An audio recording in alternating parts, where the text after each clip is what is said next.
दोस्तों, उस रात पूरा हिमालय बर्फीली तूफान से कांप रहा था। लोग अपने घरों के अंदर बंद थे, लेकिन एक लड़का अपनी जान की परवाह किए बिना महादेव को ढूंढने निकल पड़ा, क्योंकि उसे यकीन था अगर महादेव मिल जाएं तो उसकी मरती हुई बहन बच सकती है।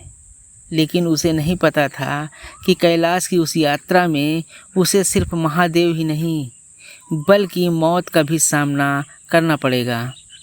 और फिर आधी रात को बर्फ़ के बीच उसे एक ऐसी आवाज़ सुनाई दी जिसने उसकी पूरी ज़िंदगी बदल दी।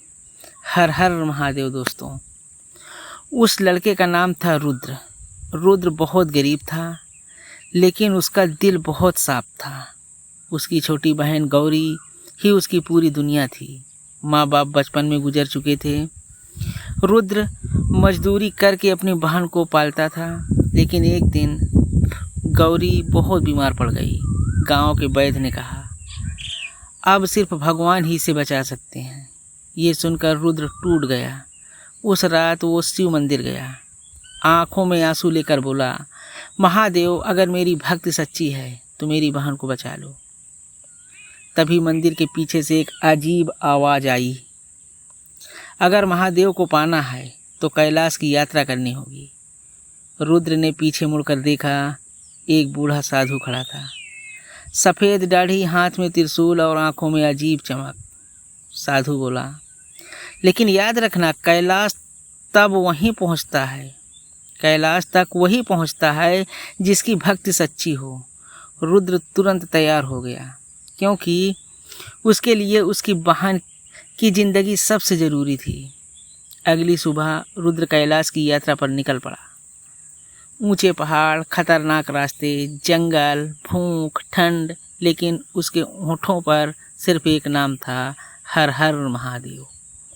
रास्ते में लोग उसे रोकते, वापस लौट जाओ, वहाँ मौत है। लेकिन रुद्र नहीं रुका, क्योंकि सच्चा भक्त डर से नहीं विश्वास से चलता है। एक रात रुद्र घने जंगल में रास्ता भटक गया। चारों तरफ अंधेरा, जंगली जानवरों की आवाज़ें और ऊपर से तूफान। वो डर गया। तभी उसे दूर से एक दीपक जलता दिखाई दिया।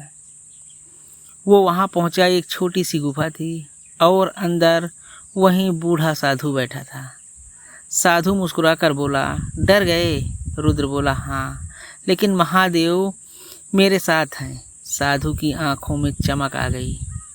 साधु ने कहा, अगर महादेव तुम्हारी परीक्षा लें तो क्या तुम सब कुछ त्याग दोगे? रुद्र बिना सोचे बोला, अपनी जान भी। अचानक गुफा जोर से हिलने लगी। बाहर तूफान तेज हो गया और तभी एक बड़ी चट्टान टूटकर रुद्र के ऊपर गिर गई। सब कुछ शांत हो गया। कुछ देर बाद रुद्र ने धीरे धीरे आंखें खोली। उसने देखा वो जिंदा था और उसके सामने वो बूढ़ा साधु नहीं, स्वयं महादेव खड़े थे। जटाओं से बहती गंगा, हाथ में त्रिशूल, गले में सर्प। पूरा आसमान हर हर महादेव से गूंज उठा। रुद्र रोते हुए उनके चरणों में गिर पड़ा। महादेव बोले, जो भक्त तुम्हारे लिए खुद को भूल जाता है, मैं उसकी रक्षा स्वयं करता हूँ। जा, तेरी बहन अब पूरी तरह ठीक है। रुद्र जब गांव पहुंचा तो उसकी बहन पूरी तरह स्वस्थ थी। पूरा गांव हैरान था। लोगों ने पूछा, तुम बच कैसे गए?